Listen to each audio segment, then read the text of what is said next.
The night that should have ended the war only deepened it. The fire at the Azure table burned away the last illusion of control. 3 nights after you survive someone trying to kill you, you learn the worst truth of all. They were never aiming for you in the first place. The city looked different at 3 a.m. from the 42nd floor. Quieter. Honest. Like Los Angeles had finally stopped performing for an audience that never cared. Daniel Kang stood at the window of his penthouse, watching his reflection overlap with the cityscape, a ghost wearing an expensive suit, haunting a life he'd built from other people's nightmares. 3 nights since the Azure Table massacre. 3 nights since Riley Clayton had shattered his carefully constructed world and made him grateful for the destruction. The surveillance footage played on mute behind him. He'd watched it so many times he could hear the gunshots in his memory, the percussion of violence that had felt almost like music when he fought beside her. Synchronized, instinctive, 2 people who'd never trained together moving like they'd been doing it for years. You keep watching that, Riley's voice came soft from across the room, like you're trying to figure out if it was real. She looked the same, but the space between them carried the memory of a night they both tried not to name, a night of smoke, blood, and touch that still lived beneath their skin. You killed 12 men in 40 seconds, Daniel said, setting the tablet between them on the marble coffee table. Riley didn't look at the screen. Her voice came quiet, matter of fact. 13. You missed the one in the kitchen. Daniel turned. She sat curled in his leather armchair, looking smaller than she had during the fight, more vulnerable. Her hands wrapped around a mug of tea he'd made her. Earl Grey, 2 sugars, the way she'd ordered it twice a week for 6 months when she thought he wasn't paying attention. He had been. God help him. He'd been noticing everything about her since the first night she walked into his restaurant and looked at him like she could see straight through the empire to the frightened boy from Busan underneath. I'm trying to figure out, Daniel said carefully, how I missed what you were for half a year. That was the point. Riley set down her mug, met his gaze with those impossibly steady eyes. I'm very good at disappearing, at becoming exactly what people expect to see. Invisible, forgettable, safe. You're none of those things. No. A ghost of a smile. But I needed you to think I was. The words should have felt like betrayal, should have tasted like poison. Instead, Daniel felt something that might have been relief, that someone had finally looked at his life close enough to see the cracks, the rot, the places where violence had eaten through civilization's veneer. Tell me, he said, moving to sit across from her. Not crowding, not threatening, just present. Tell me who you really are, Riley Clayton. Because that name tastes like a lie, and I'm tired of living in a world built on pretty fiction. She was quiet for a long moment, studying him with an intensity that felt like being seen for the first time. Really seen. Not the tiger of Busan, not the billionaire criminal, not the monster playing at redemption, just him. My real name doesn't matter, she said finally. It died with the woman I used to be, in places so dark that governments pretend they don't exist. They called our program Shadow 7. We were the people they sent to solve problems that couldn't be solved with diplomacy or law. Assassins. Ghosts. Riley's voice carried the weight of old graves. We weren't supposed to exist, weren't supposed to have families or futures or anything resembling a conscience, just targets and termination orders and the kind of training that turns human beings into precision instruments. Daniel absorbed this, filing away the pain threaded through her words. How many? 53 confirmed kills before I turned 25. 12 countries, 7 languages, 0 hesitation. She looked at her hands like they belonged to someone else. Until Jakarta, until I watched a little girl die because I followed orders instead of instinct, and something inside me broke. Or maybe healed. I'm still not sure which. So you disappeared. Buried myself so deep even my handlers couldn't find me. Riley's laugh was bitter, beautiful. Became a waitress in Los Angeles, serving wine to people who'd never suspect that the woman refilling their glass had ended lives with those same hands. And then you ended up in my restaurant, Daniel said quietly. 6 months ago. Not by accident. No. She met his eyes and he saw the apology there, the regret. They found me, my old agency. Said they'd let me stay dead if I did one last job. Monitor Daniel Kang, report on his operations, observe and extract intelligence without engagement. But you engaged. Daniel leaned forward. 3 nights ago, when those men came for me, you could have let them finish it. Could have stayed invisible, protected your cover, walked away clean. I know. So why didn't you? Riley was quiet for so long that Daniel thought she might not answer. Then, because I've spent 10 years learning to see people as targets, as objectives, as problems to be solved with violence. And somewhere in those 6 months, watching you, I remembered what it felt like to see someone as human, flawed and dangerous, and trying so damn hard to be better than the blood that made you. The confession hung between them like a bridge across impossible distance. Daniel's phone shattered the moment. A harsh buzz against marble. He glanced at the screen, and his entire body went rigid. Riley saw the change. What? Wordlessly, he turned the phone toward her. Encrypted video file. No sender information. Just a thumbnail that made Daniel's blood turn to ice water. His sister G1, bound to a chair, crying, terrified. And behind her, wearing a smile that looked like a wound, stood Daniel's uncle Minho. Riley's training kicked in immediately. She was up, moving, analyzing. When was this sent? 30 seconds ago. Daniel's voice sounded distant, unfamiliar, like he was listening to someone else speak through his mouth. Play it. The video was 60 seconds of carefully choreographed cruelty. Minho explaining in detail how he'd spent 3 years dismantling Daniel's empire from within. How Los Reyes wasn't an outside threat but a weapon he'd aimed at his own nephew. How G1, sweet innocent G1 who just wanted to study art and live a normal life, was actually his biological daughter, and he wanted her back. 6 hours, nephew. Pier 17. Midnight. Bring me control of the family holdings, or I'll put a bullet in her head and make sure you watch. The screen went black. Daniel sat frozen, the phone trembling in his hand. Riley watched his face cycle through emotions: shock, rage, grief, calculation. Watched the businessman and the criminal and the brother all trying to coexist in one body that suddenly felt too small for all that pain. He's lying, Daniel said, but his voice cracked on the words. G1 can't be. My father wouldn't. Your father was human, Riley said gently. Humans make mistakes, have affairs, complicate bloodlines. She knelt in front of him, placed her hands over his. But that doesn't change what she means to you. Doesn't change that she's in danger. I can't. Daniel looked at her, and for the first time since she'd met him, he looked lost. Riley, I can't lose her. She's the only family I have left. The only person who looks at me and doesn't see a monster. Then we don't lose her. Riley's voice carried absolute certainty. We go get her back. We? Daniel's eyes searched hers. You don't owe me anything, you've already risked. I'm not doing this because I owe you. Riley squeezed his hands, anchoring him. I'm doing this because somewhere in the last 6 months, you stopped being a mission and started being something else. Someone I don't want to watch lose everything.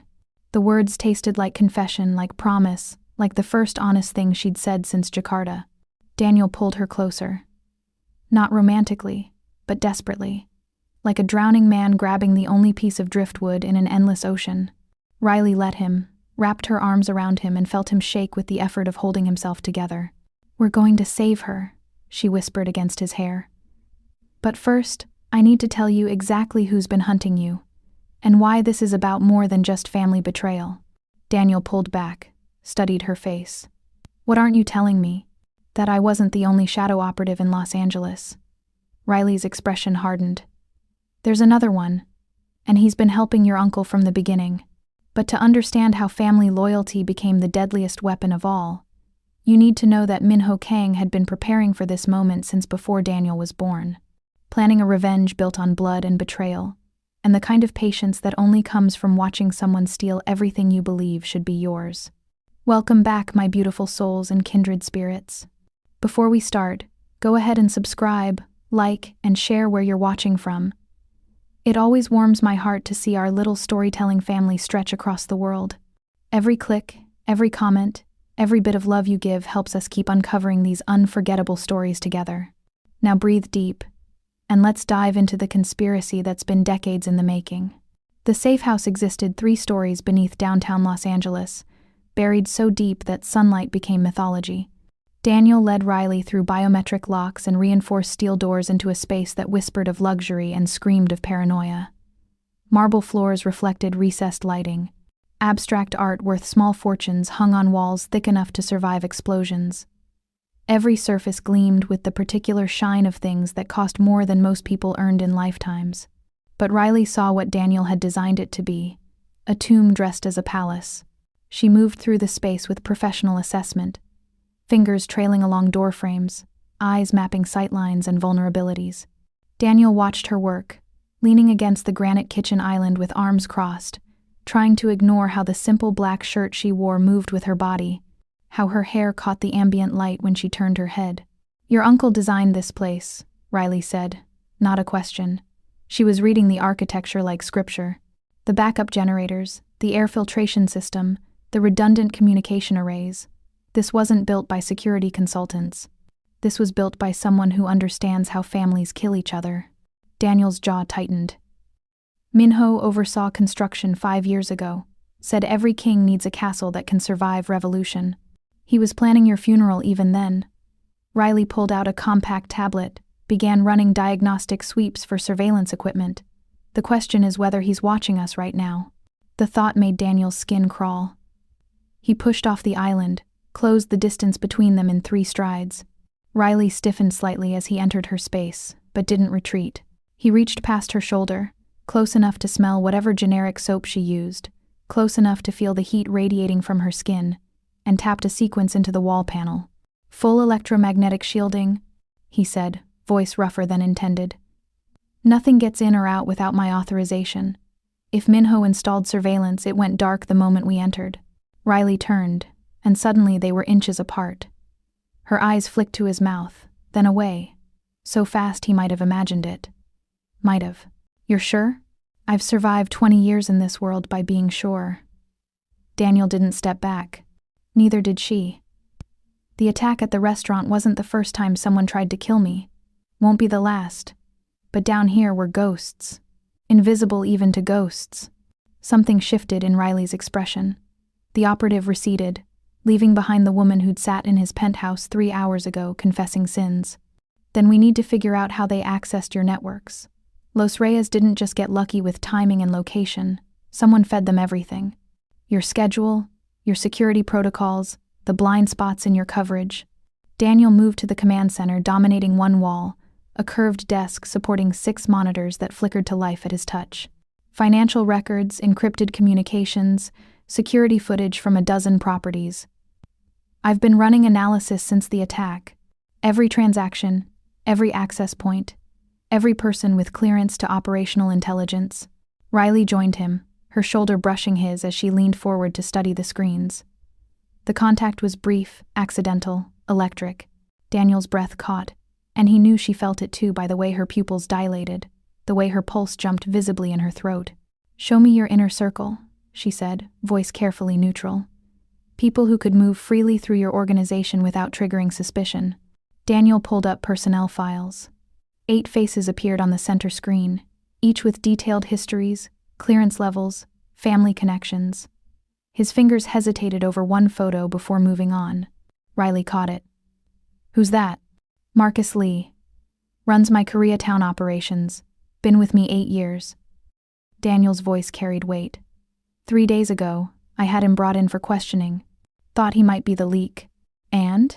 He died during interrogation. Daniel's hands fisted on the desk. Heart attack, they said. But I saw his face before. He was loyal until the end. Kept saying I was wrong about him, that someone was framing him. He closed his eyes. I killed an innocent man because I was paranoid. Riley's hand covered his, warm and steady. You were surviving. Don't mistake caution for cruelty. Is there a difference? Daniel turned his hand over, lacing their fingers together without thinking. Her palm was calloused, warrior rough against his own scarred skin. I've built everything on violence. Told myself it was necessary, that I was protecting what mattered. But maybe Minho's right. Maybe I'm just a monster pretending civilization. No. Riley squeezed his hand, grounding him. Monsters don't feel guilty. They don't question. You're a man who's done terrible things trying to figure out if redemption is possible. There's a difference. Daniel looked at their joined hands, struck by how natural it felt. How right. This woman who'd killed 13 men to save his life, who moved through darkness like she was born there, who understood violence as a language they both spoke fluently. The files, Riley said gently, drawing him back. Let me see the access logs. Daniel pulled up data streams with his free hand, unwilling to break contact. Together they traced digital footprints, following breadcrumbs through encrypted systems and shadow accounts. Riley's breathing changed as patterns emerged, her grip on his hand tightening. There, she breathed, pointing. That signature. It's shadow protocol encoding. Someone from my old program has been in your systems for months. Daniel's blood ran cold. You said you were the only operative in Los Angeles. I thought I was. Riley's face had gone pale. But this encryption method, there's only one other person who uses this specific variant. She looked at him, eyes dark with old fear. His code name was Wraith. We trained together before Jakarta. He was better than me at infiltration, at becoming anyone, anywhere, if he's been embedded in your organization. Then every conversation, every plan, every moment of vulnerability has been recorded and weaponized. Daniel felt the walls closing in. How long? Riley scrolled through timestamps. First access point dates to 3 years ago, right around the time Minho would have started planning this. 3 years. The number felt like a sentence. My uncle spent 3 years positioning pieces, building alliances, waiting for the perfect moment to destroy everything I've built. Not just destroy. Riley pulled up encrypted communications between shadow accounts. Look at the pattern. He wasn't trying to kill you at the restaurant. He was trying to expose me. Every move since has been designed to force both of us into the open, make us vulnerable, isolate us from allies. Daniel studied the data with growing horror. She was right. The attack hadn't been assassination. It had been revelation. A surgical strike designed to strip away Riley's cover and shatter Daniel's sense of security simultaneously. He wants us broken before he kills us, Daniel said quietly. Wants us to understand we never had control, that everything we thought we built was just stage dressing for his revenge. Yes. Riley's voice carried the exhaustion of someone recognizing a trap long after walking into it. And G1 is the final piece. Taking her forces you to choose between empire and family, between legacy and love. Daniel's phone buzzed. Both of them froze. The message was audio only. Minho's voice, warm and paternal, made Daniel's skin crawl. I know you're in the safe house, nephew, the one I built for you. Did you really think I'd create a sanctuary without keeping keys? You have 5 hours now. Tick-tock. The call disconnected. Daniel's stomach turned. Of course Minho could find them. He'd overseen construction. The biometric core, the encrypted locks, every layer of shielding carried his fingerprints. He hadn't breached their security tonight. He'd simply turned the system back on.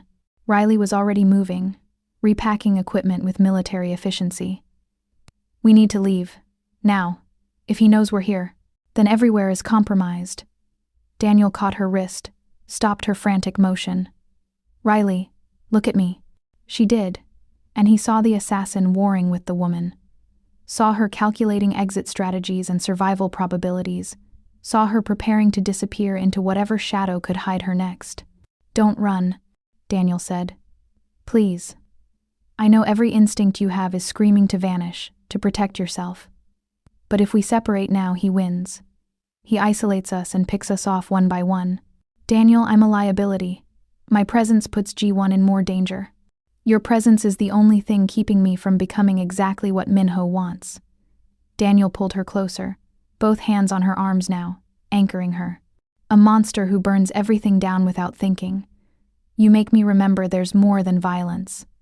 That maybe broken people can save each other instead of destroying everything they touch. Riley's breath hitched. They were close enough that he could see gold flecks in her brown eyes, could feel the rapid thud of her pulse where his thumb pressed against her wrist. I see monsters, Daniel whispered, echoing words from hours ago. But when I look at you, I see the woman who saved my life, who chose humanity over orders, who's terrified of being seen and brave enough to stay visible anyway. You don't know what you're asking, Riley's voice cracked. The things I've done. I know exactly what I'm asking. Daniel's hands slid from her arms to her face, cradling her jaw with a gentleness that contradicted every violent thing he'd ever done. I'm asking you to trust that maybe we're not beyond saving. That maybe two weapons can learn to be people if they're willing to try together. The moment stretched between them, taut and trembling. Riley's hands came up to grip his wrists, not pulling away but holding on like she was drowning, and he was the only solid thing in an ocean of chaos. Then her tablet chimed. Both of them jerked apart, the spell broken. Riley checked the screen and her face went absolutely still. Surveillance intercept from the Port District. There's chatter about a meeting tonight between Minho and Paulo Reyes. Reyes is alive, Daniel had suspected, but confirmation felt like a punch. The bastard survived. Not just survived. According to this, he's been recovering at one of Minho's properties for 3 weeks. Your uncle has been protecting him, rebuilding his forces, preparing for something big. Riley's fingers flew across the screen. They're planning something for tomorrow night. A coordinated strike against your remaining holdings. Daniel's mind raced through implications. While I'm supposed to be delivering ransom for G1, they want me distracted, vulnerable, watching my empire burn while my sister dies. Unless we flip the script, Riley looked up and the warrior was back in full force. We know where they'll be tonight. We know they think we're scrambling, desperate. What if we hit them first? You're suggesting we go on offense while they have G1? I'm suggesting we make them believe we're playing their game while actually dismantling their entire operation. Riley pulled up building schematics. Minho's estate is where he's keeping her. I can infiltrate tonight while you confront him and Reyes. Create chaos, extract G1, disappear before they realize what happened. Daniel studied the plans, seeing the strategy. Dangerous, borderline suicidal. Exactly the kind of move desperate people made when they had nothing left to lose. You'd be going in alone, he said. I work better alone. Riley. Daniel, this is what I'm good at. Infiltration, extraction, moving through hostile territory like smoke. Her eyes met his with absolute certainty. Trust me to do what I was trained for. And I'll trust you to keep their attention long enough that they never see me coming. The plan crystallized between them, dangerous and perfect. Daniel nodded slowly. Then we move tonight. But Riley, if anything goes wrong, it won't. If it does, Daniel continued, voice firm, you get G1 out. Don't come back for me. Don't try to save everyone. Just get her somewhere safe and disappear like you're so good at doing. Riley's jaw tightened. That's not. Promise me. Daniel stepped close again, forehead nearly touching hers. Promise me you'll save her even if it means leaving me behind. The words hung between them, heavy with everything they hadn't said. Everything they might never get the chance to say. I promise, Riley whispered finally. But you better survive this, Daniel Kang. Because I'm tired of being alone, and you're the first person in 10 years who's made me want to stay. The estate sat in the Hollywood Hills like a golden crown on a serpent's head. Daniel drove up the winding private road in his Aston Martin, dressed in a tailored suit that cost more than most cars, playing the part of the prodigal nephew seeking reconciliation. Every inch of him screamed wealth and power, the tiger of Busan returning to family territory. But his heart hammered against his ribs, knowing Riley was somewhere in the darkness behind him, invisible and lethal. The gates opened without him calling ahead. Expected. Minho wanted this meeting as much as Daniel did, though for vastly different reasons. Security escorted him through manicured gardens where every flower probably cost more to maintain than it did to purchase. Koi ponds reflected strategic lighting. Stone pathways wound between carefully cultivated chaos that probably took a dozen gardeners to maintain. Everything beautiful. Everything calculated. Everything poisonous underneath. Minho waited in the main hall, standing beneath a crystal chandelier that cast fractured light across marble floors. He looked exactly as Daniel remembered. Silver hair perfectly styled, tailored suit that whispered Italian craftsmanship, smile warm enough to fool anyone who didn't know the temperature of his soul. Nephew. Minho opened his arms. You came. Daniel allowed the embrace, felt his uncle's hands pat his back like benediction, and resisted the urge to flinch. This close, he could smell expensive cologne masking something underneath. Rot, maybe. The particular scent of ambition left too long in darkness. You have my sister, Daniel said, stepping back. Of course I came. Your sister. Minho's smile didn't waver. Is that what G1 is to you, just a sister? What else would she be? Daniel froze. Reyes was supposed to be dead, bled out in the chaos at the Azure table, or so everyone believed. But ghosts have a way of crawling out of graves when vengeance calls. The truth. A new voice cut through the hall like a blade. Paulo Reyes emerged from an adjoining room, moving with a pronounced limp, one hand pressed against ribs that probably still ached from bullet wounds. His face carried new scars, souvenirs from the restaurant massacre. She's Minho's daughter. Has been since before you were old enough to spell your own name. The confirmation hit differently than Riley's warning. Hearing it from Reyes, seeing Minho's face confirm everything with silent satisfaction, made the betrayal real in ways Data never could. My father. Your father stole everything from me. Minho's warmth evaporated like morning dew under Sunday. What remained was cold, ancient rage. My sister, my birthright, the family legacy that should have been mine. He was the second son, Daniel. I was firstborn. The business should have been mine. But your grandfather loved your father more, and tradition be damned. Daniel's mind reeled, reconstructing history through this new lens. So you seduced my father's wife, got her pregnant, created your own blood claim to the legacy. I loved her. Minho's voice cracked slightly. Your father's second wife, Ji-won's mother. Emotion, Daniel, is the ultimate weapon. Even love can be sharpened to draw blood. I loved her first, before your father took her too. And when she came to me broken by his infidelity with your mother, I showed her what real devotion looked like. You made her a weapon in your revenge, Daniel countered. Used her love to create leverage. I created family. Minho moved closer, circling Daniel like a predator assessing prey. Something your father never understood. He built empires on fear and violence, alienated everyone who mattered, died alone in that hospital bed with only you holding his hand. Tell me, nephew, did he whisper your mother's name at the end? Or did he call for the son who actually mattered? The words were designed to cut, and they did. Daniel's father's final hours had been delirious, confused, calling for people long dead. But among the morphine-soaked confusion, he'd never once called for Minho. Where is G1? Daniel forced his voice steady. Safe, for now. Reyes limped forward, pulled out his phone, showed footage of G1 in a sparse room, curled on a bed, alive but terrified. Comfortable enough. Better treatment than I received in your restaurant. You came to kill me, Daniel said flatly. Forgive me for not providing better hospitality during my attempted murder. Reyes's laugh was bitter. Your waitress did that. Where is she now? Riley Clayton, though I suspect that's not her real name. Shadow 7, according to my sources. A ghost made flesh, and you had her serving wine in your restaurant for 6 months without knowing. Daniel kept his expression neutral, giving nothing away. Somewhere in the darkness, Riley was moving. Every second he kept them talking was a second she gained ground. I didn't come to discuss the help, Daniel said. I came to negotiate. You want control of the family holdings. Fine. Let's discuss terms. Minho's eyes gleamed. So easy? No fight? No speech about honor and legacy? Legacy is just a pretty word for the corpses we leave behind. Daniel gestured around the opulent hall. You want this empire? It's yours. All I want is G1 safe. Liar. Minho stepped close, studied Daniel's face with the intimate knowledge of someone who'd watched him grow from boy to man. You're stalling, planning something. That's what I taught you after all. Never negotiate from weakness. Never surrender until you've positioned your counterstrike. Then you taught me well. Daniel held his uncle's gaze. But you're wrong about one thing.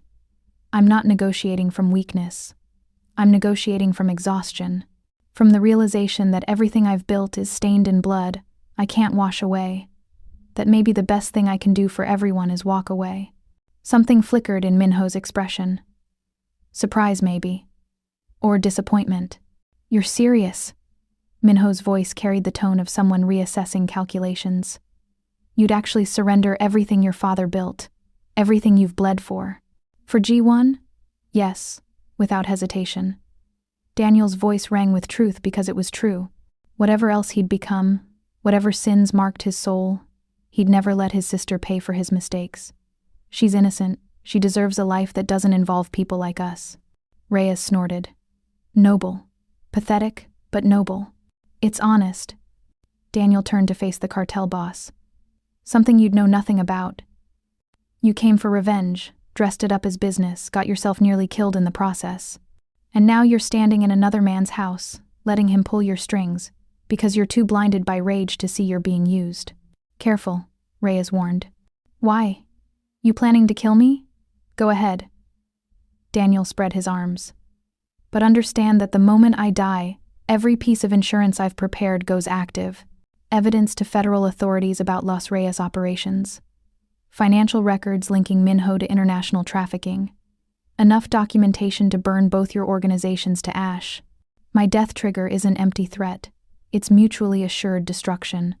The lie came smooth as silk, backed by years of practice. Daniel had no such dead man's switch prepared, but they didn't know that. Couldn't risk knowing that. Minho's jaw tightened. You're bluffing. Test it. The standoff stretched between them, 3 men playing games with lives as currency. Outside, night deepened. Somewhere in that darkness, Riley moved through shadow toward a girl who didn't know she was the catalyst for everything. Daniel's phone buzzed. Text message, 1 word. Clear. Riley had reached Jiwon's location. I want proof of life, Daniel said, keeping his voice level. Video call with G1. Let me confirm she's unharmed, and we'll proceed with transfer of assets. Minho studied him for a long moment, then nodded to Reyes. The cartel boss made a call, and minutes later, a tablet appeared showing live feed of Jiwon's room. She sat on the bed, looking small and terrified, dark hair tangled around a face stained with tears. When she saw Daniel on screen, her face crumpled. Daniel, she whispered in Korean. I'm scared. They said you were coming, that you'd give them everything to save me. I will, Daniel promised, heartbreaking. You're going to be fine. Just hold on a little longer. What he didn't say, Riley was already there, positioned outside that room, waiting for the perfect moment to extract. What he prayed Ji-won understood from his tone. Trust me. Trust that I haven't abandoned you. The call ended. Minho smiled. Satisfied? For now. Daniel pulled out his phone. I'll need to make arrangements. Transfer this volume of assets will take time. Bank authorizations, legal documentation, proper channels to avoid triggering regulatory oversight. You have until midnight, Minho said. 22 hours. After that, G1 becomes my insurance policy permanently. I raise her as my daughter, teach her the business. Give her the legacy you're throwing away. Over my dead body. That can be arranged. Minho's warmth returned, poisonous and familiar. But I'd prefer not to. Despite everything, you're still family, Daniel. Still the boy I taught to read financial reports and manage operations. I'd rather see you walk away than carry your corpse. The sentiment would have meant more if Minho hadn't spent 3 years orchestrating Daniel's destruction. I'll be in touch, Daniel said, turning toward the door. One more thing. Minho's voice stopped him. Your waitress, Riley Clayton. Tell her that Wraith sends his regards. Tell her he's been watching, that he never forgot Jakarta, and that when this is over, there are old debts to settle. Ice flooded Daniel's veins. The message confirmed everything Riley feared. Her former partner was here, embedded, hunting her. I don't know what you're talking about, Daniel said. Of course not. Minho's smile was sharp enough to draw blood. Give her the message anyway, just in case. Daniel left the estate feeling eyes track him from every shadow, knowing Riley was somewhere behind him moving toward extraction, praying they'd both survive the night. His phone buzzed. Riley. Package secured. 30 seconds to exfil. Meet at checkpoint Beta. Relief flooded through him so fierce it felt like drowning. But as he climbed into his car, Daniel noticed something on the windshield. A playing card, the Ace of Spades, traditional death marker, and written across it in red ink that looked too much like blood. The tiger hunts, but so does the Wraith. See you soon, old friend, W. The message wasn't for Daniel, it was for Riley. A declaration of war from a ghost she'd hoped stayed buried. He drove into the night, toward checkpoint Beta, toward Riley and G1, knowing the real battle was just beginning. The video came at 3 a.m., designed to catch them in that vulnerable space between sleep and waking where defenses crumbled. Daniel's phone screamed emergency alert. He jolted upright from the couch where he'd been pretending to rest, laptop still open on his chest, mind spinning through 1,000 scenarios and contingencies. Beside him, Riley stirred from her position in the armchair, weapon appearing in her hand faster than conscious thought.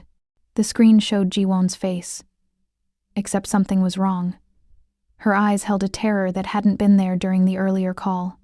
Her lip was split, fresh blood painting her chin. Behind her, Minho stood with theatrical patience, one hand resting on her shoulder like a father posing for family portraits. Paulo Reyes leaned against the wall, arms crossed, satisfaction evident in every line of his body.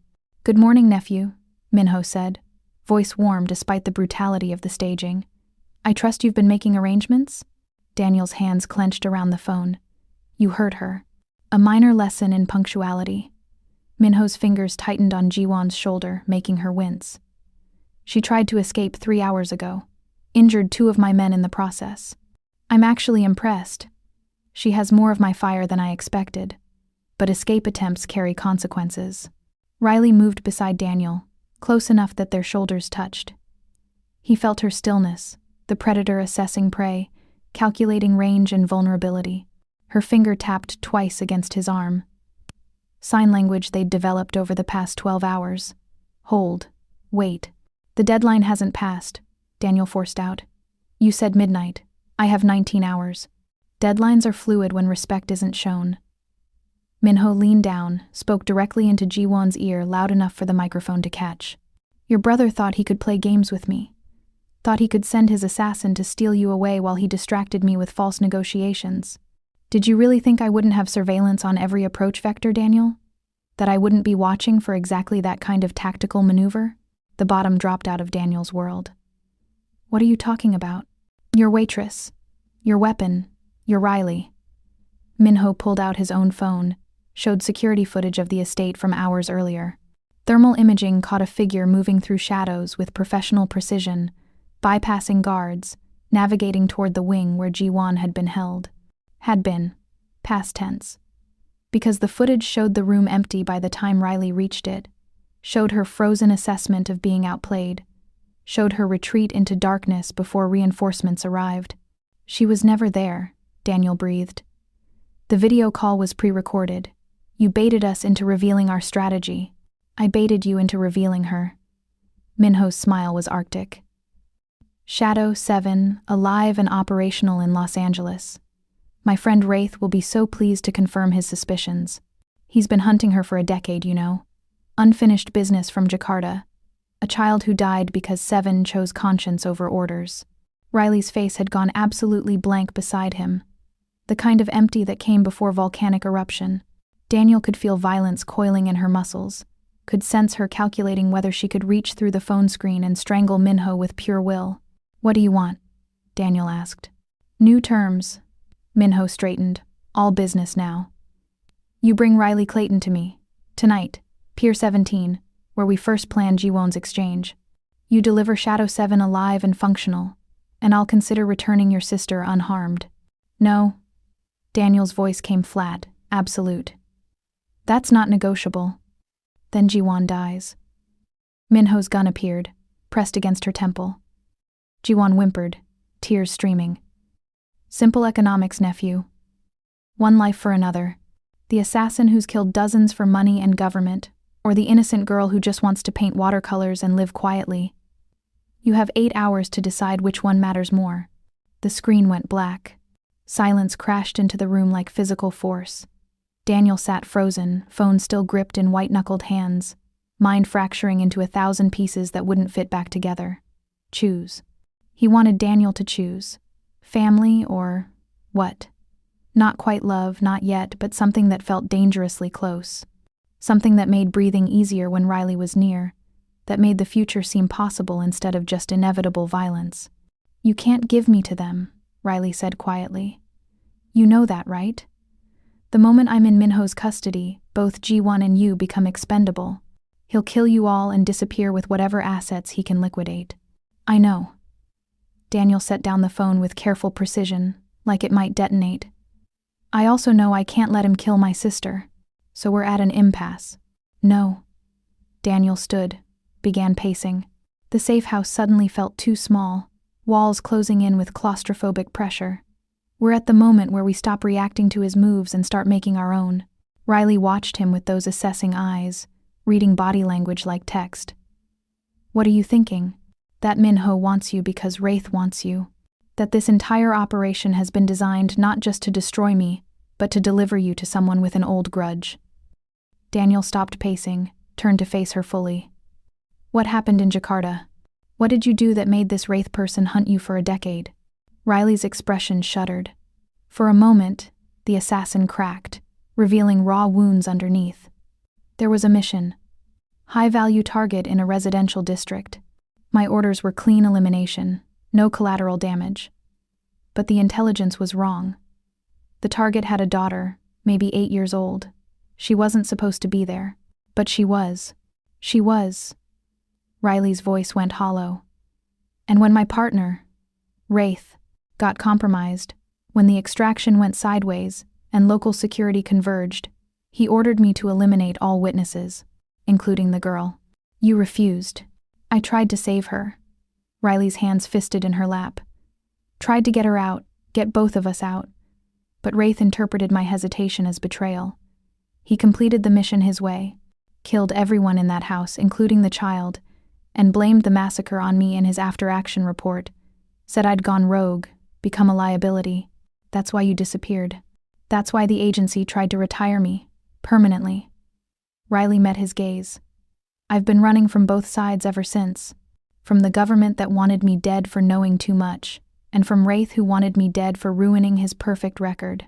Daniel absorbed this, pieces clicking into place. Minho isn't just offering you to settle an old debt. He's offering you to someone who wants you destroyed, which means when we show up at that pier, it's a kill box. Riley finished. Minho, Wraith, Reyes, probably 24 shooters positioned for clean elimination.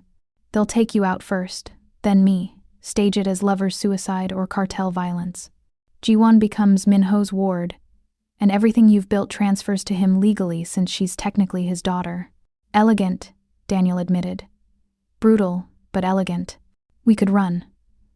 Riley's voice carried no conviction. Take what resources you can access, disappear into whatever shadows will hide us. Let Minho have the empire. Start over somewhere he can't reach. And leave G1 to him? Let her grow up being molded into a weapon by a man who sees family as property? Daniel shook his head. No, I've made a lot of mistakes in my life, Riley. Hurt a lot of people. But I will not abandon her to that fate. Then we're going to that pier, Riley said quietly. Walking into a trap with full knowledge it's a trap.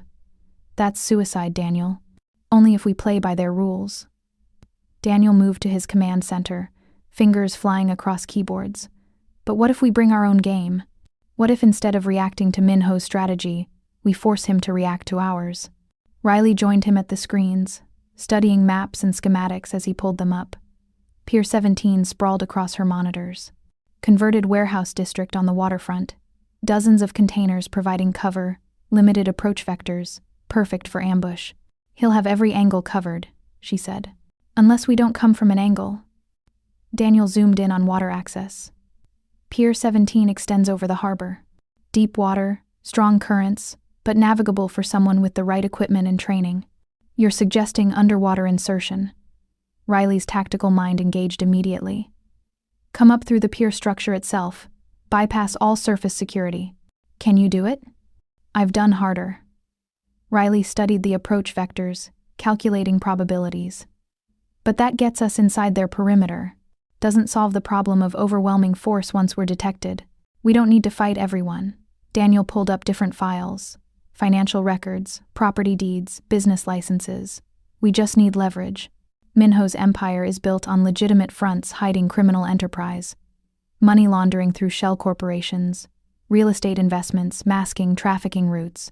If we threaten to expose everything, he kills G1 out of spite before authorities can respond, Riley interrupted. Wounded animals are most dangerous when cornered. True. Daniel sat back, frustration mounting. Every strategy led to the same conclusion. Someone died. Probably multiple someones. Possibly all of them. What would you do? If this was a shadow mission, how would you approach extraction? Riley was quiet for a long moment. That particular stillness of someone watching violent memories replay. I'd make them believe they'd already won. Stage a surrender so complete they'd stop looking for the trap. Surrender. Daniel tested the word. We show up at Pier 17. I deliver you in custody. Make Minho think he's succeeded. And while they're focused on their victory, I break free and extract G1. Riley nodded slowly. It could work. Requires split-second timing and a lot of luck. But it's viable. No. Daniel's voice went hard. I'm not using you as bait. Daniel, I'm trained for this. Escaping custody, surviving hostile environments, completing objectives under extreme duress. This is literally what Shadow 7 was designed to do. I don't care what you were designed for. Daniel gripped her shoulders, forced her to meet his eyes. You're not a tool anymore. Not a weapon to be deployed and discarded. You're a person. Someone who deserves better than being sacrificed for my mistakes. Riley's breath caught. Her hands came up to rest on his chest, fingers curling in his shirt. Your uncle is going to kill her if we don't do something. G1 dies, and you'll never forgive yourself. I've seen that kind of guilt destroy people from the inside. Then I'll live with it. Daniel's forehead dropped to hers, exhaustion and desperation bleeding through.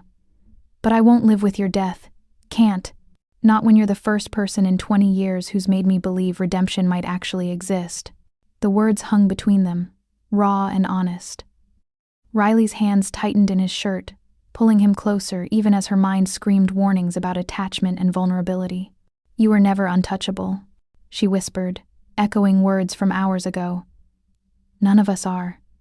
But maybe that's not weakness. Maybe it's what makes us human instead of just monsters wearing skin. Daniel's hands slid from her shoulders to frame her face, thumbs tracing the curve of her cheekbones with reverent gentleness. Then help me figure out how to be human and still save her. Because I can't choose between you and G1. I won't. Riley closed her eyes, feeling the warmth of his touch seep through defenses she'd spent a decade building. When she opened them again, something had shifted. Decision crystallized. Then we don't choose, she said. We change the game entirely. Make Minho think he's won while actually dismantling everything from underneath. But Daniel, it requires you to trust me completely, to let me do what I'm best at without trying to protect me. I trust you. His voice carried absolute certainty. With my life, with G1's life, with everything that matters. Riley's throat tightened. She leaned into his touch, let herself have this one moment of connection before the violence started again. Then here's what we do. She outlined the plan in whispers, their faces close together in the dim light of the command center.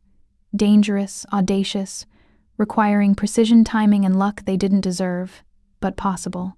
Barely possible. When she finished, Daniel was quiet for a long moment. Then, you realize if any single element goes wrong, we all die. I've survived worse odds. Have you? Riley smiled, small and sad. No, but I've never had someone worth surviving for before. That changes the mathematics. Daniel kissed her then. Not the desperate claiming of earlier, but something softer. A promise wrapped in pressure of lips against lips. A confession that neither had words for yet. Riley kissed him back, tasting coffee and resolve and the particular flavor of someone who'd looked at darkness and chosen to keep walking toward light anyway. When they broke apart, both breathing hard, Riley pressed her palm against his chest where his heart hammered against ribs. You fight for her, she said. Now you fight for something real. For family. For the possibility that maybe we get a future that doesn't end in blood. And you? Daniel's hand covered hers, holding it against his heartbeat. What are you fighting for? Riley met his eyes, saw herself reflected there, and spoke truth she'd been avoiding. For the chance to stop running. To stand with someone and face whatever comes instead of facing everything alone. The moment stretched between them, taut with everything unsaid. Then Riley stepped back, professional mask sliding into place. We move in 6 hours, she said. I need to prep equipment. You need to make contact with Minho, confirm the exchange, sell it perfectly. I'm a good liar, Daniel said. I know. Riley moved toward the armory. That's what worries me. That you'll lie to yourself about the risks, convince yourself this plan is safer than it actually is. Riley, promise me something. She turned back, and vulnerability cracked through the operative facade. If it comes down to saving me or saving G1, you choose her. No hesitation, no heroic sacrifices. You get her out and you live, and you don't waste time grieving someone who was already a ghost when you met her. Daniel crossed the space between them in 3 strides, caught her face in his hands again, forced her to hold his gaze. I'm not promising that. I'm not giving you permission to martyr yourself for my peace of mind. We both survive this, or we both go down fighting. That's the only acceptable outcome. That's not tactical. I don't care about tactical. His voice carried steel wrapped in desperation. I care about you, about keeping you alive and safe and by my side when this is over. So no, I won't promise to choose. I'll promise to fight like hell to save everyone, including you. Riley's composure cracked completely. Tears she hadn't allowed herself in years burned behind her eyes. You stupid, stubborn man. You're going to get us all killed with that attitude. Maybe. Daniel's thumb caught a tear that escaped, brushed it away with infinite care. But at least we'll die as people instead of weapons. At least we'll have tried. She pulled him down into another kiss, fierce and desperate and tasting like goodbye even as both of them pretended it wasn't. When they finally broke apart, Riley rested her forehead against his chest, felt his arms wrap around her like armor. 6 hours, she whispered. Then we go save your sister and burn down an empire. Together. Daniel confirmed. Together.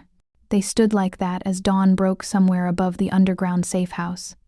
2 people who'd learned violence as a first language learning to speak tenderness in halting, imperfect syllables. Outside their buried sanctuary, Minho Kang prepared for victory. Paulo Reyes sharpened knives. Wraith positioned pieces for assassination. And somewhere in a converted warehouse, Jiwon cried herself back to sleep, not knowing that people she'd never suspected cared were willing to die for her freedom. The storm was coming. But for 6 hours, Daniel and Riley pretended they couldn't hear the thunder. The armory existed behind 3-inch steel and biometric locks that recognized only Daniel's palm print. Riley stood at the threshold as he opened it, watching fluorescent lights flicker to life over enough weaponry to arm a small military operation. Rifles lined one wall, arranged by caliber and function. Handguns occupied custom racks, each cleaned and maintained with obsessive precision. Body armor hung like strange art installations. And in climate-controlled cases, specialized equipment that spoke to Daniel's particular understanding of violence. Suppressors, thermal optics, breaching charges carefully measured and stored. Your uncle designed this too? Riley asked, running her fingers along a tactical vest. No. Daniel moved to a weapons locker, began pulling specific items. This I built myself after the 3rd attempt on my life. Minho knows about the safe house. Doesn't know about this room. I had it constructed by contractors who died in a car accident 2 days after completion. Riley's head snapped up. You killed them to protect the secret? Car accident was legitimate.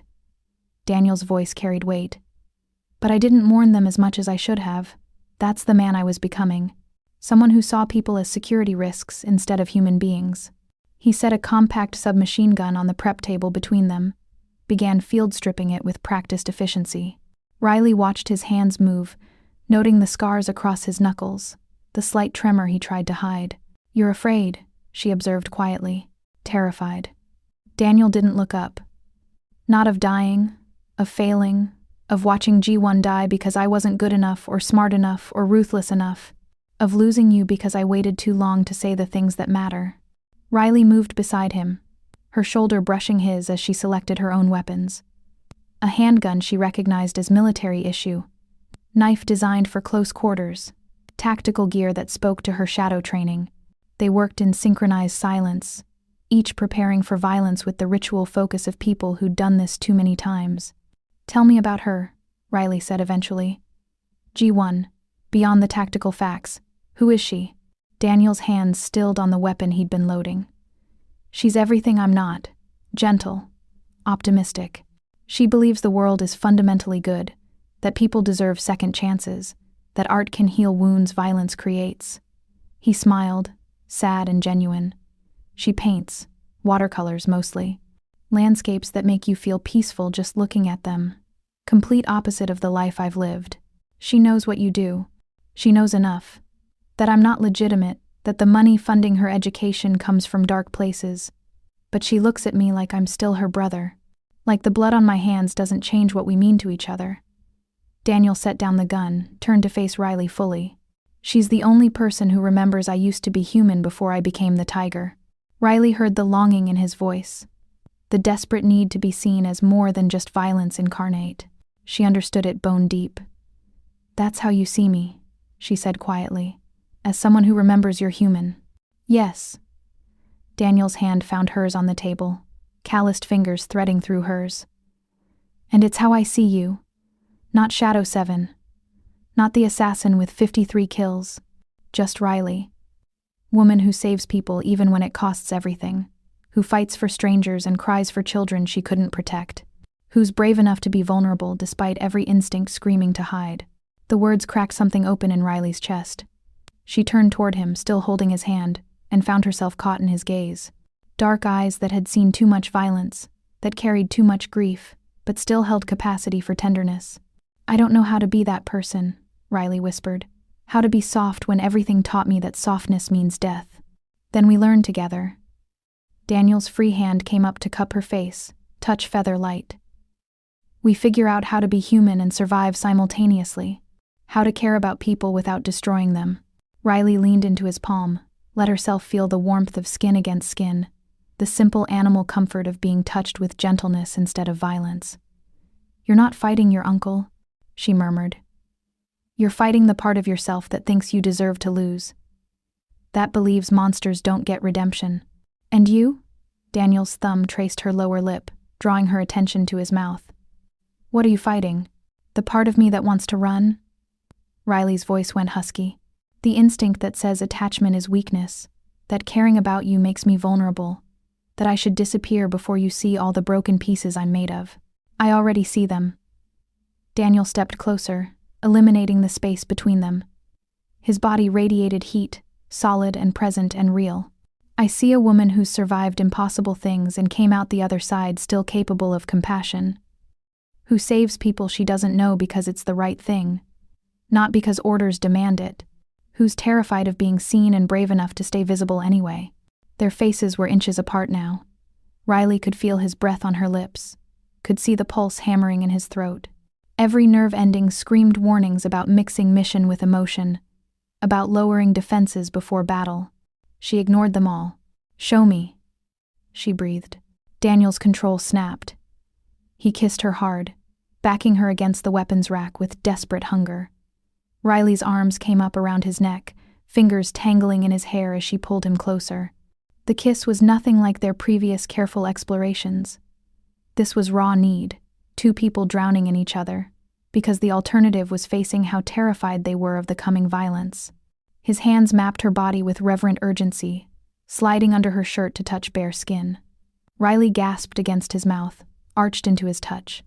She'd been touched before, clinically, violently, without emotion. This was different. This was Daniel learning her body like sacred text, finding scars and kissing them, tracing muscle and whispering approval. Riley, he breathed against her neck, voice wrecked. Tell me to stop if. Don't you dare. She caught his face, forced him to meet her eyes. Don't stop. Don't be gentle. I need to feel alive before we walk into that kill box. Need to remember there's more than violence. Something shifted in Daniel's expression. The businessman receded. What remained was raw hunger tempered with tenderness. He lifted her easily, set her on the prep table among the weapons they'd been loading. Riley wrapped her legs around his waist, pulled him between her thighs, felt the hard evidence of his desire pressed against her core. They moved together with the same synchronized precision they showed in combat. His hands found the hem of her shirt, pulled it over her head. She worked his buttons open, pushed the expensive fabric off shoulders she'd watched fight and bleed.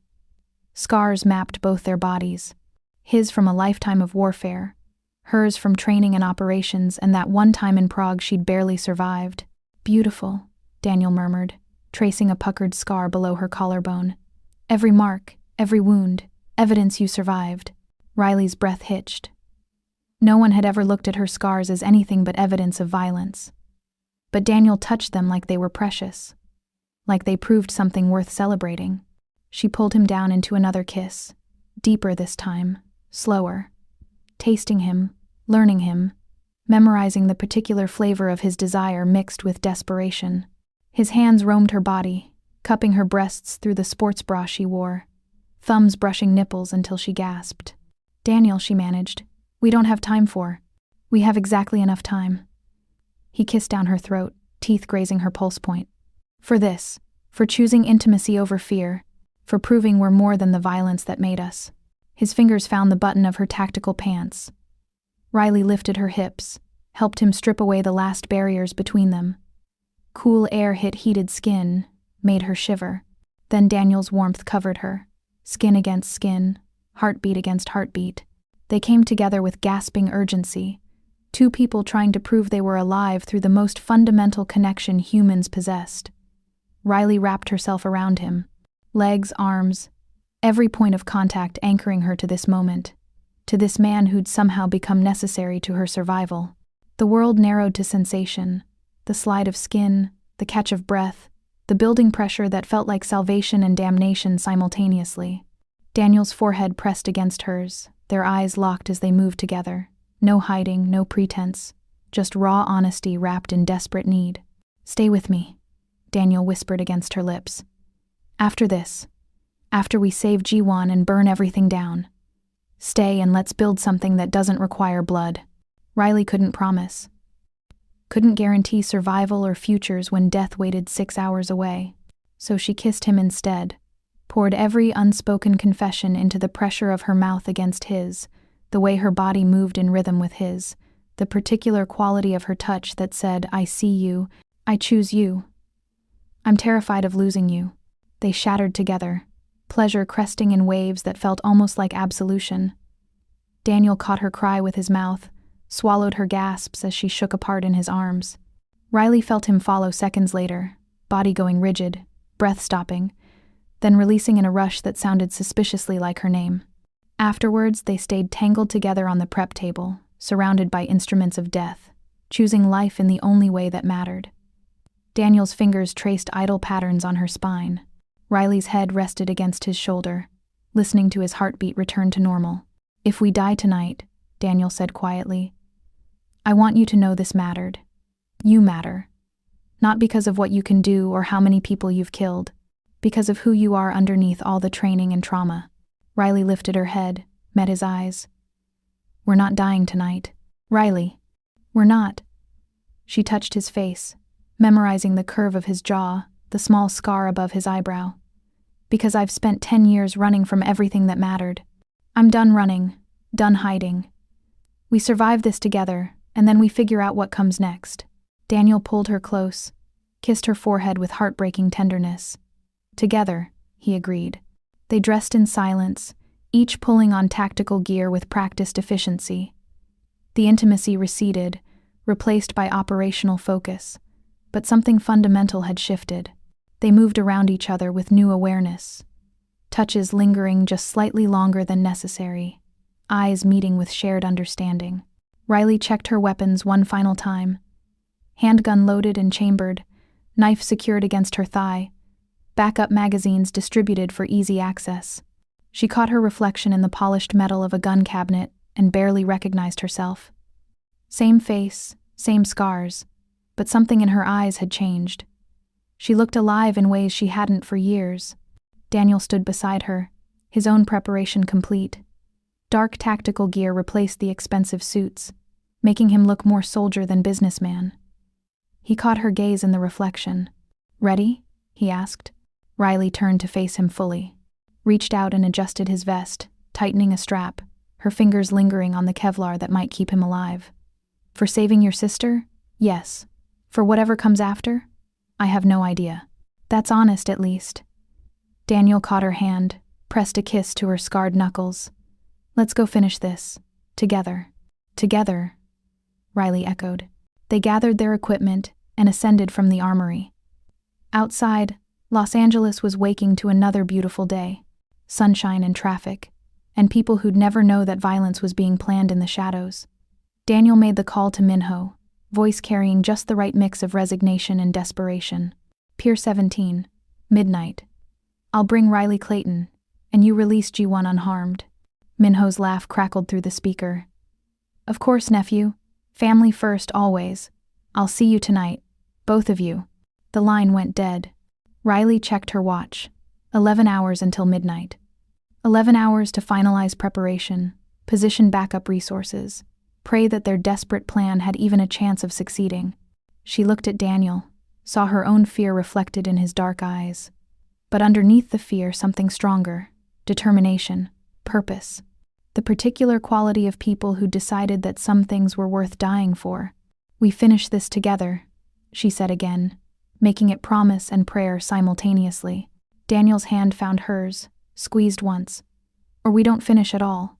They stood in the safe house doorway, on the threshold between safety and slaughter, holding each other's hands like anchors against the storm.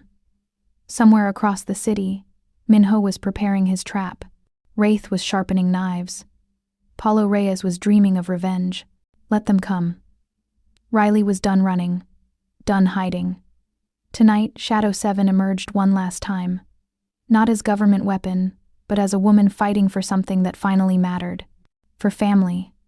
For the man beside her. For the impossible hope that monsters could learn to love without destroying everything they touched. The war was coming.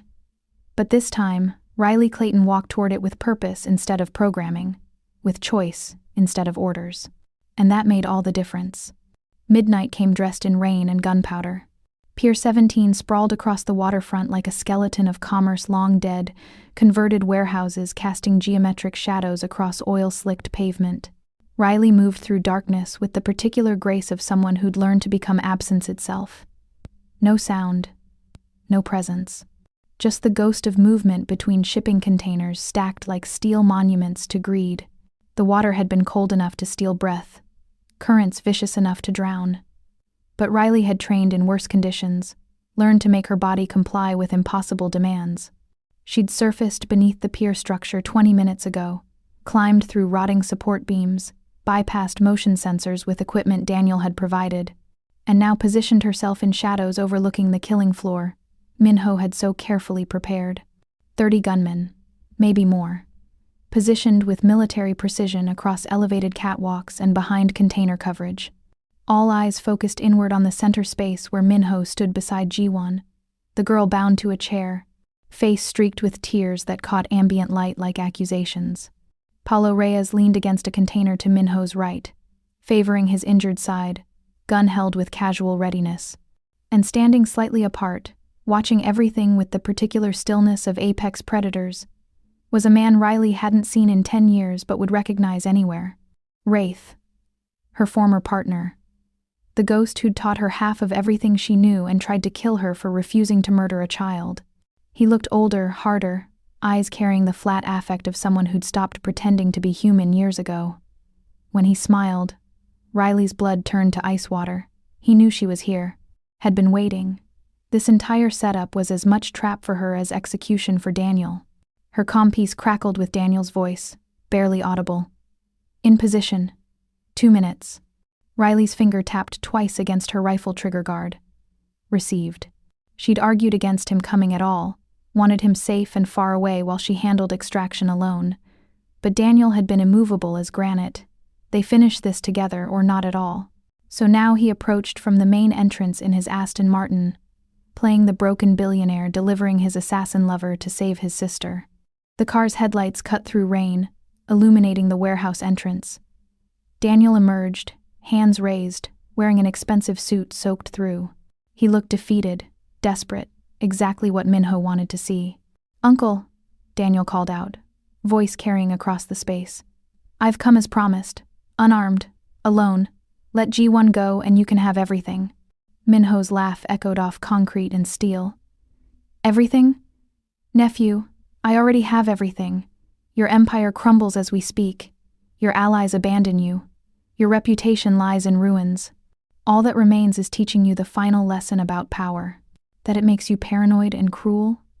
Daniel walked forward slowly, measured steps taking him deeper into the kill box. "That it destroys everyone you claim to love?" That lesson I learned watching you, Uncle. Watching you sacrifice family for revenge disguised as legacy. Brave words from a man about to die. Minho gestured, and gunmen stepped from shadows, weapons trained on Daniel from a dozen angles. Where's your weapon? Your ghost? Your Riley Clayton who fights so well? Here, Riley said, voice carrying from her elevated position. She stepped into view, rifle raised, sight picture perfect on Minho's center mass. Wondering when you'd ask, chaos erupted with the particular violence of storms breaking. Riley's first shot took out the nearest gunman before his brain registered her presence. She was moving immediately, flowing across the catwalk with liquid grace, dropping targets with surgical precision. Each shot found flesh. Each movement calculated 3 steps ahead.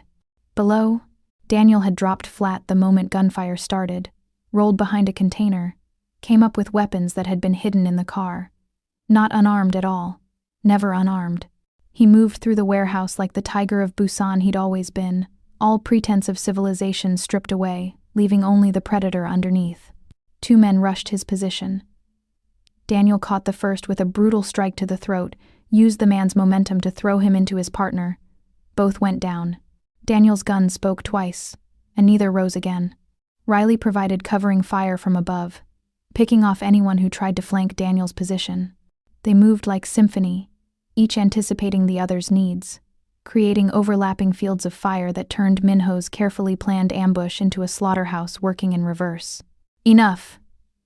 Minho's voice cut through the gunfire. He stood with detonator held high, thumb on the trigger. One more shot and I blow this entire pier to hell. With your sister still attached. Everyone froze. Riley's rifle sight found Minho's head, finger pressure on trigger just short of firing.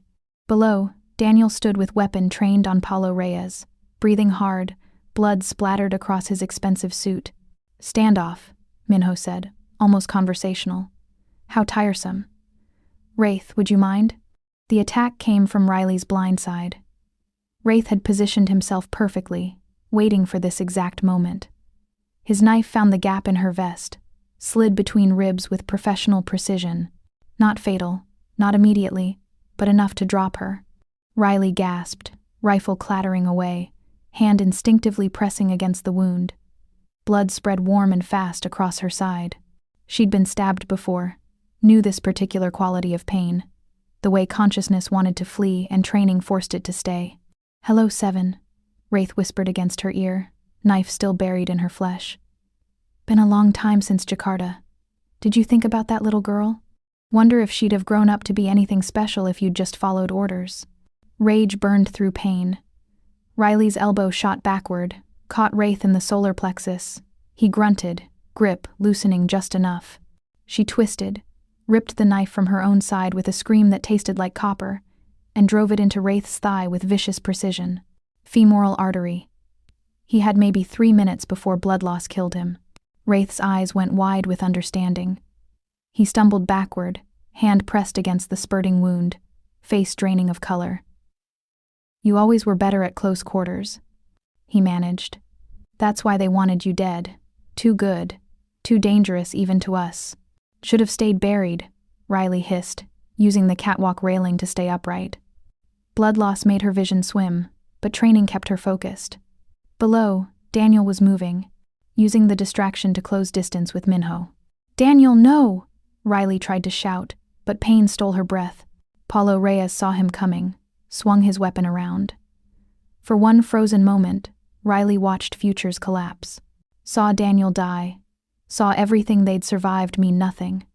Saw Minho win through his nephew's desperation. Then Daniel twisted left, movement too fast for injured Reyes to track. His gun came up, spoke twice in rapid succession. Both rounds found home in Paulo's chest. The cartel boss looked surprised, almost offended, then collapsed backward into containers that rang like funeral bells. You can't kill what made you, Paulo had said once. Daniel had proved him wrong. But Minho still held the detonator, still had G1. And now his face carried the particular rage of someone watching their careful plans disintegrate. Everyone dies, Minho announced, thumb moving toward the trigger. Riley's world narrowed to scope picture, to breath control, to the space between heartbeats where impossible shots became inevitable. 175 yards. Angled shot. Moving target. Injury compromising stability. She fired. The bullet caught Minho in the right eye socket, snapping his head back with vicious finality. The detonator clattered from nerveless fingers, hit concrete without triggering. Minho's body followed, collapsing like a puppet with cut strings. Silence crashed down like waves after storm. Riley sagged against the railing, rifle slipping from numb fingers. Below, Daniel was already moving, racing toward G1, cutting through her bonds with shaking hands. The girl collapsed into his arms, sobbing, alive, safe. "Riley!" Daniel's voice carried terror she'd never heard from him. He saw her swaying on the catwalk, saw blood spreading across her tactical vest. Hold on. But gravity had other plans. Riley's legs gave out. She pitched forward, felt herself falling, and distantly thought this was fitting. Shadow 7 dying in shadows, finally getting the ending she'd earned years ago in Jakarta when she'd chosen conscience over orders. Strong arms caught her before she hit concrete. Daniel had somehow crossed the distance impossibly fast, was cradling her against his chest, face stark with fear. "Don't you dare," he said, voice breaking. "Don't you dare die on me now, not after everything." Riley tried to smile, tasted blood. "Did we get her? She's safe. You saved her. You saved all of us."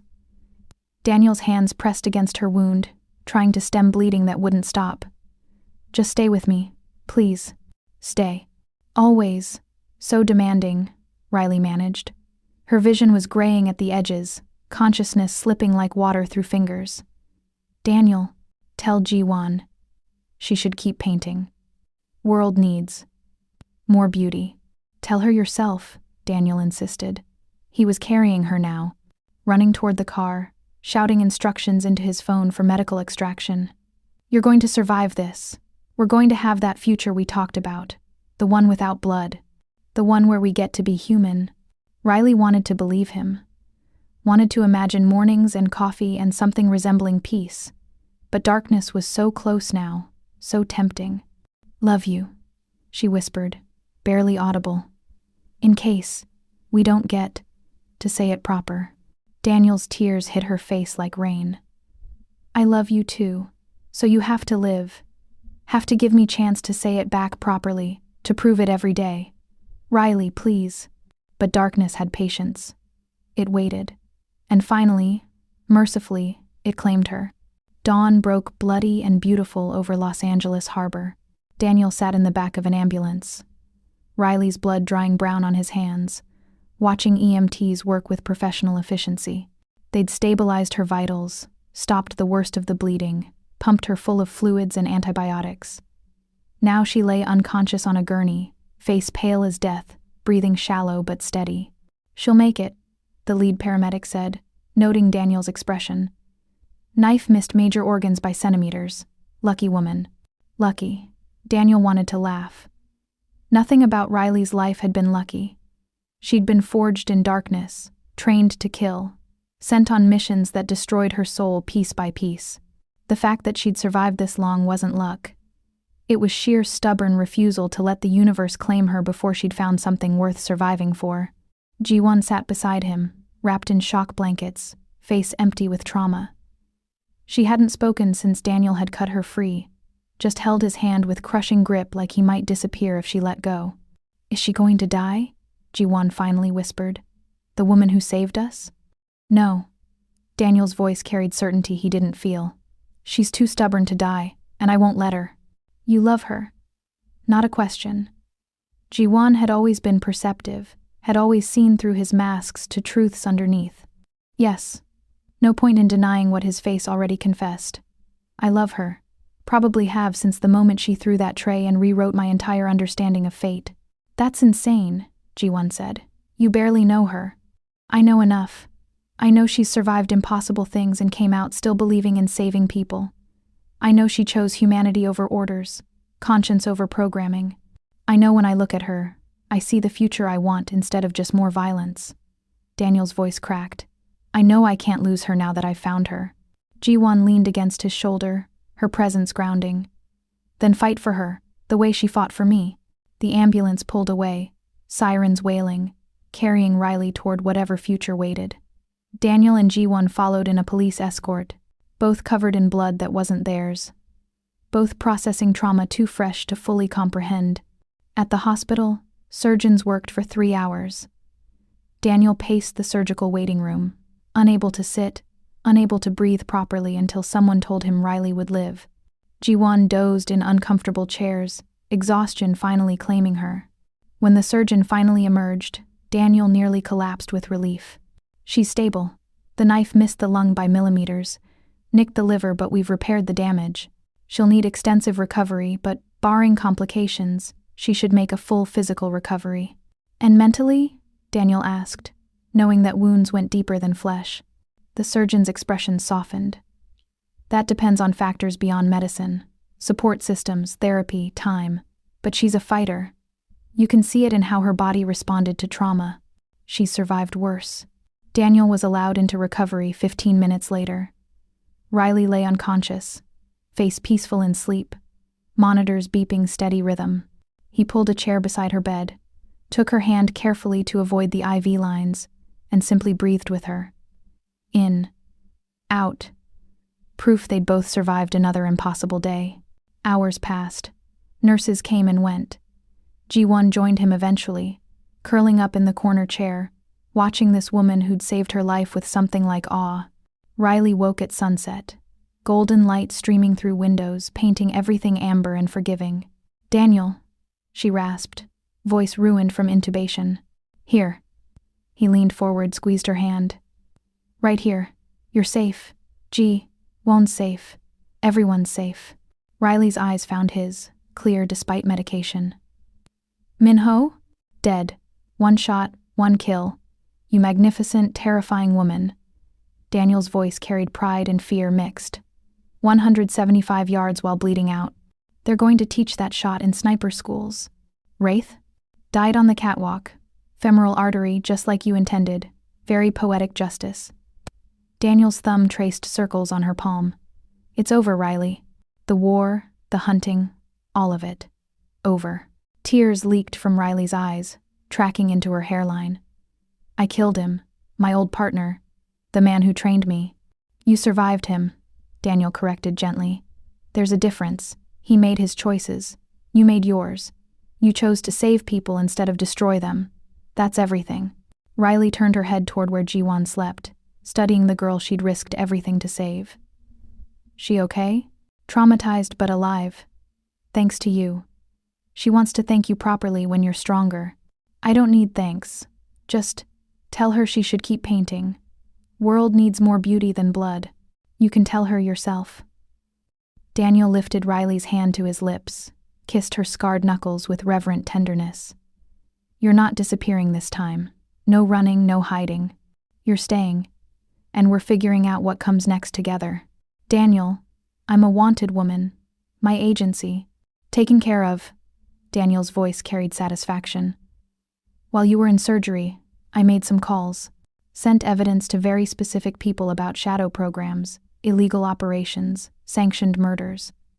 Your agency is about to face congressional investigations that will dismantle them completely. You're not wanted anymore. You're free." Riley stared at him, processing. "You burned my entire organization to keep me safe?" Without hesitation. "They made you a weapon, then tried to destroy you when your conscience inconvenienced them. They don't get to keep hunting you." Daniel's expression hardened. "No one hunts you anymore. You're under my protection now, and I'm very good at protecting what matters." "You shouldn't have needed me," Riley whispered, echoing fears from days ago. "You should hate me for bringing this chaos into your life." "Then why does it feel like I've known you forever?" Daniel leaned closer, forehead nearly touching hers. "Why does loving you feel like the first real thing I've done in 20 years? Riley's breath caught. You just said, 'I love you.'" Daniel spoke each word deliberately, making them promise and vow. "I love your strength and your scars and the way you fight for strangers. I love how you chose humanity when it would have been easier to stay a weapon. I love that you made me remember what it means to be human instead of just monster wearing skin." "This is a mistake," Riley tried, voice weak. "No." Daniel closed the final distance, kissed her with infinite gentleness, mindful of her injuries, mindful of how fragile survival could be. This is the first thing that feels real. The first choice I've made for love, instead of power or revenge or legacy. Riley kissed him back, tasting tears and antiseptic, and the particular flavor of promises too dangerous to speak but necessary to make. When they broke apart, both breathing hard, she saw her own desperate hope reflected in his dark eyes. "I don't know how to be anything but a weapon," she confessed. Then we learned together. Daniel's hand cradled her face, thumb brushing away tears. "We build something that doesn't require blood, something peaceful and normal and boring. We figure out who we are when we're not fighting for our lives." That sounds terrifying. It does, but I'd rather face that terror with you than face anything else alone. Daniel smiled, sad and genuine and real. "Stay, Riley, please. Build this impossible future with me." Riley looked past him to where Ji-won slept, to the sunset painting everything gold, to the monitors proving her heart still beat. She'd spent 10 years running from everything that mattered, convinced attachment meant death. But maybe she'd been wrong. Maybe connection was what made survival worthwhile. "Okay," she whispered. "I'll stay. We'll figure this out together." Daniel's relieved exhale felt like absolution. He kissed her again, softer this time, less desperate and more promise. Riley let herself sink into it, let herself believe that maybe monsters could learn to love without destroying everything. Outside, Los Angeles continued its chaos, indifferent to private resurrections happening in hospital rooms. But for two people who'd survived impossible things, the future finally looked like more than just violence waiting to happen. It looked like a choice. And for the first time in either of their lives, they chose each other. 1 week later, Vancouver rain-painted windows in the safe house Daniel had secured under names that didn't exist in any database. Riley sat at the kitchen table, laptop open, watching news reports that felt like watching someone else's life. Los Angeles had erupted in scandal. Federal investigations into shadow programs, congressional hearings about illegal assassinations, agencies crumbling under whistleblower testimony that Daniel had orchestrated with surgical precision. Her face never appeared. Her name never surfaced. Daniel had been thorough, redirecting attention to bureaucrats and handlers, while keeping Riley herself buried under layers of protection that even her former employers couldn't penetrate.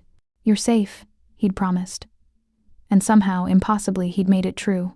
The burner phone on the table buzzed, encrypted message appearing on screen in terse government speak. "Shadow 7, contract status terminated. All kill orders rescinded. Congratulations on your retirement. Consider this professional courtesy for services rendered." Riley stared at the message for long minutes, waiting for the trap, the catch, the inevitable betrayal. But nothing came. Just freedom. The kind she'd stopped believing existed. "Riley?" Daniel emerged from the bedroom, hair wet from shower, wearing casual clothes that made him look younger, more human, less like the tiger of Busan, and more like someone who might actually deserve peace. She turned the phone toward him, showed the message. "They're letting me go." Daniel read it, expression careful. "How do you feel?" "Terrified." Riley's voice cracked. "I've been running for 10 years. Being hunted gave me purpose, kept me moving. Without that," she gestured vaguely. "Who am I if I'm not running?" "You're Riley." Daniel sat across from her, took her hands in his. "Woman who saves people even when it costs everything. Who chose conscience over programming. Who fought beside me and made me remember there's more to life than empire and revenge." "That's who you see," Riley said quietly. "I'm not sure that's who I am. Violence was how I knew I was alive, how I proved I existed. Without it, maybe peace is how we prove we deserve to be." Daniel's thumb traced her scarred knuckles. "Maybe learning to live without violence is the hardest mission either of us will ever face." Riley looked at their joined hands, struck by how natural contact had become. A week ago, she'd flinched from casual touch, seen every human connection as potential vulnerability. Now Daniel's presence felt necessary, grounding, like gravity keeping her from floating into void. "Ji-won wants to visit," Daniel said, changing subject carefully. "She's been asking about you every day, wants to thank you properly for saving her life. She doesn't owe me gratitude." "Maybe not, But she wants to offer it anyway. Let her. Let people care about you, Riley. It's not weakness, it's connection. The words settled over her like warm blankets. Connection. She'd spent so long afraid of it, convinced attachment meant losing control, that she'd forgotten connection was what made survival worthwhile. Okay, Riley said finally. She can visit. But Daniel, I don't know how to be normal. How to make small talk and pretend I haven't killed people. How to be someone she'd want to know. She already wants to know you. Not the assassin. Just you. Woman who threw herself into danger to save a stranger. Who took a knife wound and still made impossible shot to keep her safe. That person is worth knowing. Riley's throat tightened. You make it sound heroic, like I'm something other than weapon learning to rust. You're not rusting. You're healing. Daniel stood, pulled her gently to her feet, wrapped arms around her with infinite care, mindful of healing ribs. And healing is the bravest thing survivors do. Riley let herself be held, buried her face in his shoulder, breathed in the scent of him, soap, and something uniquely Daniel that calmed the constant vigilance humming in her blood. I love you, she whispered against his shirt. I know it's fast and probably insane, but I love you, and that terrifies me more than any operation ever did. Good, Daniel murmured into her hair. Terror means you're alive, means you care enough to be afraid of loss. That's everything. They stood like that as rain drummed against windows. Two people learning to be human again in increments measured in heartbeats and quiet confessions. Later, Ji-won arrived carrying a portfolio she handled like sacred text. She looked healthier than Riley remembered, color back in her face, eyes carrying determination instead of just trauma. I wanted to show you something, Ji-won said, setting the portfolio on the table.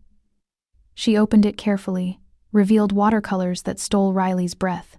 Landscapes painted in colors that shouldn't exist in nature but felt truer than reality. Gardens blooming with impossible flowers. Coastlines where water met sky in gradients that spoke of peace beyond vocabulary. Each painting carried hope like a language Riley had forgotten how to speak. They're beautiful, Riley managed. They're healing, Ji-won corrected. After everything that happened, painting was the only thing that helped. Creating beauty instead of drowning in violence. She met Riley's eyes, brave and unflinching. You saved my life. These are my way of saying thank you. Proof that your violence created space for beauty to exist. The gift hit Riley like physical impact. All those years convinced her existence brought only death and destruction, and here was evidence that maybe, her choices had mattered. That saving one life could ripple into creations that made the world slightly less dark. I don't know what to say, Riley whispered. Say you'll keep them. Hang them somewhere you'll see them every day. Remember that you're more than what was done to you, more than what you've done. You're someone who saves people, creates space for art and hope and futures. Ji-won smiled, genuine and warm. You're someone worth knowing. Riley's careful composure shattered. Tears came hot and fast, years of suppression breaking like dams after flood. Daniel's arms wrapped around her from behind, anchoring her through the storm. Ji-won joined the embrace, and for one perfect moment, Riley felt something she'd thought impossible. Family. Not blood, not obligation, but chosen connection. People who saw her completely. Scars and kills and broken pieces. And decided she was worth loving anyway. Thank you, Riley managed eventually. For seeing me. For making me believe I deserve to exist as more than weapon. You always deserved it, Ji-won said firmly. You just needed to survive long enough to believe it. The afternoon passed in gentle conversation, learning each other beyond crisis and adrenaline. Ji-won talked about her art, her dreams of opening a gallery that showcased trauma survivors' work. Daniel spoke carefully about dismantling his criminal empire, transitioning legitimate holdings to Ji-won's management, while he figured out who he was without power and violence defining him. And Riley listened, contributing quiet observations, learning how to be present in peacetime, learning that maybe she could be more than Shadow 7, more than Ghost, more than weapon. Maybe she could just be Riley. And maybe that was enough. That night, after Ji-won left, Daniel found Riley standing at the window watching Vancouver lights blur through rain. What are you thinking? He asked, arms sliding around her waist. That a week ago I would have run by now.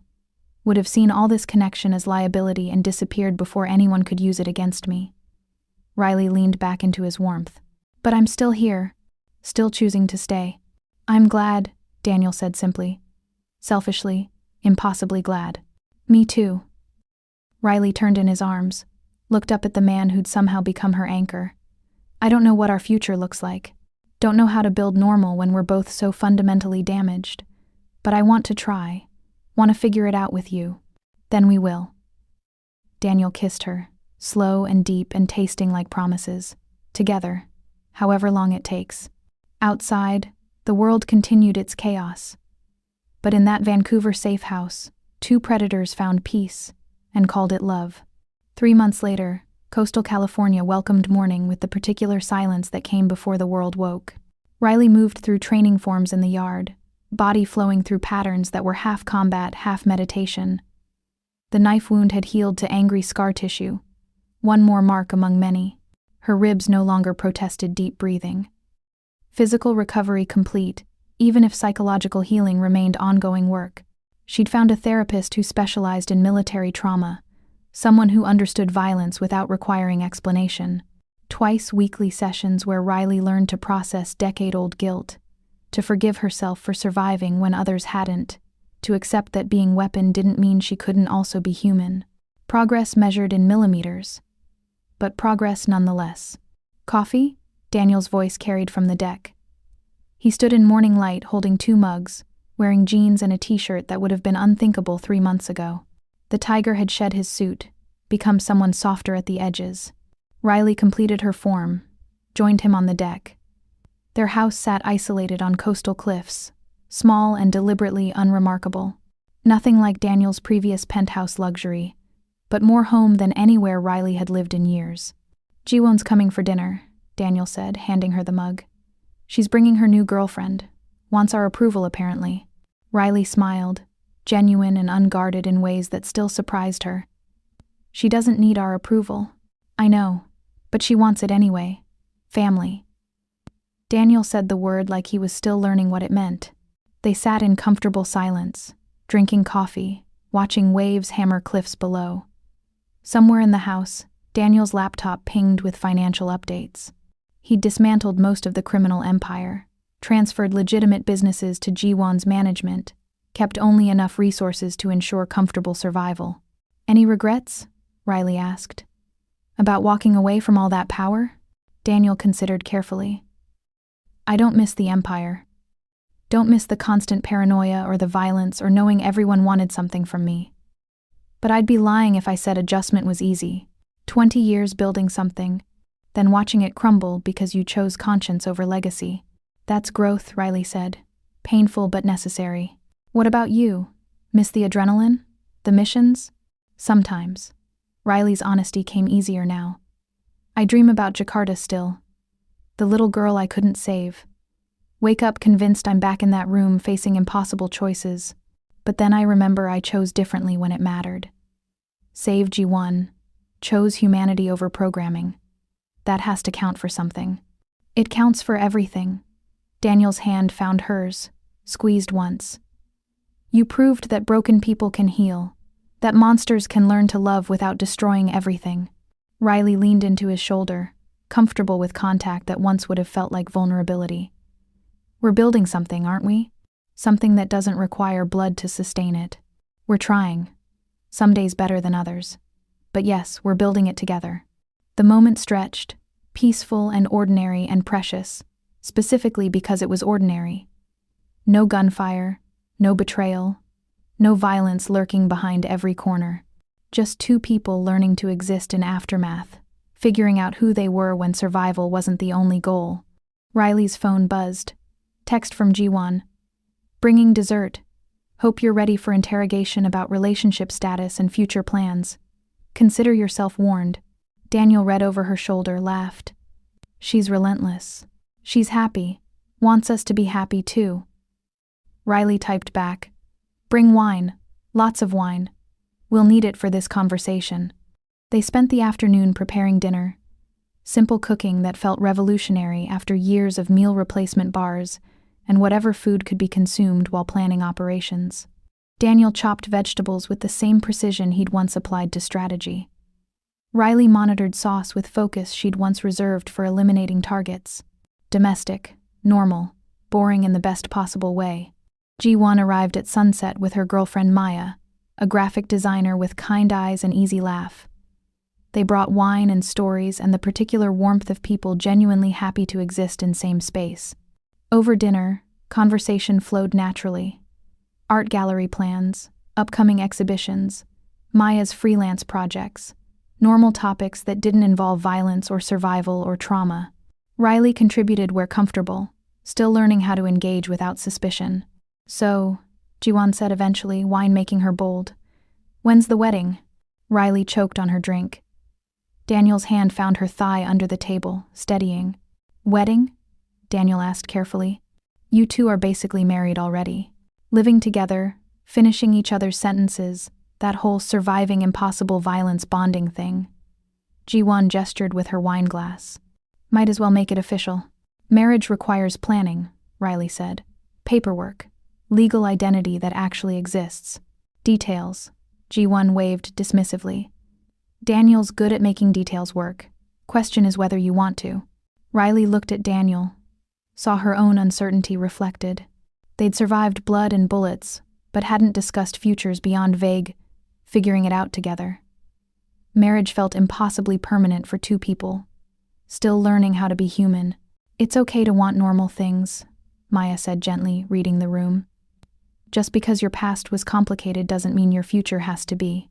The words settled like benediction. Permission neither Riley nor Daniel had known they needed. Later, after Ji-won and Maya left, Daniel and Riley stood on the deck watching stars emerge. The question hung unspoken between them, heavy with possibility. "I don't need marriage to know this is real," Daniel said finally. "Don't need ceremony or paperwork to prove you matter. But," Riley heard the unfinished thought, "but I want it anyway. Want to stand in front of people we care about and choose you publicly. Prove we're more than violence bonding, more than trauma survivors clinging together. We're people who love each other, who chose each other." Daniel turned to face her fully. "Riley Clayton, or whatever your real name is, will you marry me? Build this impossible, peaceful future together officially?" Riley's throat tightened. A year ago, the question would have sent her running. 6 months ago, she'd have laughed at impossibility. Now, standing on cliffs overlooking ocean that had witnessed their resurrection, the answer felt inevitable. "Yes," she whispered. "Yes, I'll marry you. Figure out normal together. Build something that doesn't require blood." Daniel pulled her close, kissed her with reverent joy. Riley kissed back, tasting salt air and wine and the particular flavor of promises worth keeping. "I didn't save you for what you did," Daniel murmured against her lips. "I saved you for who you are. Woman who chose conscience over programming, who fights for strangers, who's brave enough to build peace after surviving war. Then maybe monsters can learn to love after all," Riley said, echoing words from months ago. "Not monsters." Daniel's hand cradled her face. "Just people. Complicated, damaged, trying our best people, and that's enough." They stood wrapped in each other as night deepened, two predators who'd found peace, and called it love. The city still whispered their names sometimes, half myth, half warning. Stories about the tiger and the ghost, the mafia boss and assassin who'd burned empires for each other. But in this moment, on this cliff, they were just Daniel and Riley. Two people learning that redemption looked like ordinary mornings and difficult conversations, and choosing each other daily instead of just surviving together. The future stretched uncertain and beautiful, painted in colors they were only beginning to learn. But for the first time in either of their lives, uncertainty felt like possibility instead of threat. And that made all the difference. Thank you for watching. If this chapter hit you, the danger, the trust, the spark between Daniel and Riley, don't forget to like, subscribe, and share.